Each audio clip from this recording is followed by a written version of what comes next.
The Gemara in Baba Metzia seems to have a complaint against Avraham Avinu. So although we learn in the Torah the greatness of Avraham Avinu, how he performed so much chesed, kindness to the guests he had, although he was sick, in a lot of pain from the bris milah, and we learn all these great things from Avraham Avinu's hospitality. Nevertheless, the Gemara does find fault in the fact that he sent a messenger, it actually was his son, it was Ishmael, to go ahead and get the water for the guests. Hashem says, you didn't do it yourself, so when I give you water, I'm gonna do it not directly, I'm gonna use a rock. As we know the whole story with Moses and the rock, but that's for another time.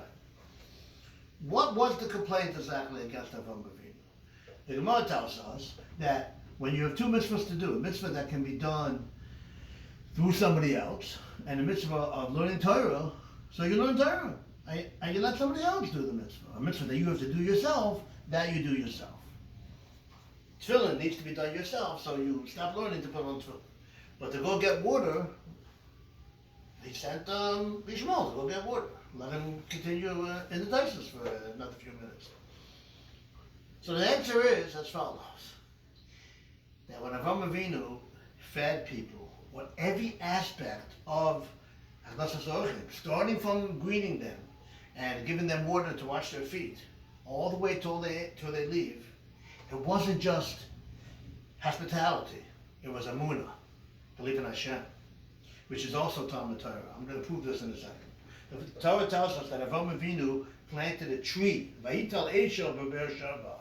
Eisha stands for Achila, Shesiya, food and drink, and the lamed is either Lina or Levaya, escorting the guests out or giving them a place to sleep. But that's not all. You know what happened after he planted that tree? Vayikra Hashem b'Shem Hashem kel olam. He called out the name of Hashem, the everlasting God.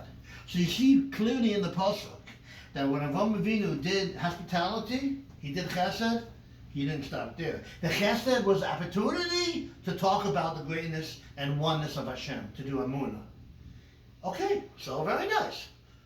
But we're talking about Torah versus doing chesed. So we proved that chesed wasn't just chesed, it was Emuna. Okay, that's Emuna. But he was learning Torah. The answer is very beautiful. When you explain about Hashem, when you throw Emuna into people and you shower people with Emuna, you're also learning Torah.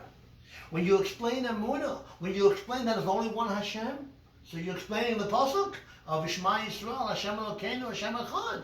You're explaining Hashem Hu Elokim. When you explain the fact that Hashem controls everything, you're explaining psukim in the Torah that talk about the greatness and oneness and the fact that Hashem controls everything. So Mamela, that was the time. Because when Avraham Avinu did chesed, he didn't just do chesed, he did chesed with Emuna, and Emuna is Torah. So Mamela, it was a mitzvah that he had to do himself. Because when Yishmael did chesed, there wasn't Emuna. When he did chesed, it was a chesed, Emuna, and Torah. So you close the Gemara to do Vayter Torah and to teach other people Torah. Hope you enjoyed the pilpul, a little different than we usually do, and a good Shabbos.